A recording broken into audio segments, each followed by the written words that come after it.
বেআইনি নির্মাণ এবং হেলে পড়া বাড়ি নিয়ে মহা সংকটে কলকাতা পুরসভা। প্রায় গত একপক্ষকাল ধরেই কলকাতা শহরের নানা প্রান্তে বেআইনি নির্মাণ সহ হেলে পড়া বাড়ি নিয়ে অভিযোগ আসছে। এই মতো অবস্থায় এমন সংকটের পরিস্থিতি থেকে পরিত্রাণ পেতে বড় ভিত্তিক নজরদারি বৃদ্ধি করার সিদ্ধান্ত নিয়েছে কলকাতা পুরসভার বিল্ডিং বিভাগ। বর্তমানে কলকাতা শহরে 16টি বড় অফিসের অধীনে 144টি ওয়ার্ড রয়েছে।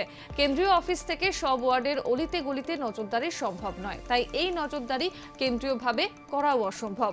তাই বড় কমিটিগুলিকেই দায়িত্ব দেওয়া হয়েছে যাতে বেআইনি নির্মাণ এবং হেলে পড়া বাড়ি নিয়ে তারা পদক্ষেপ করতে পারেন।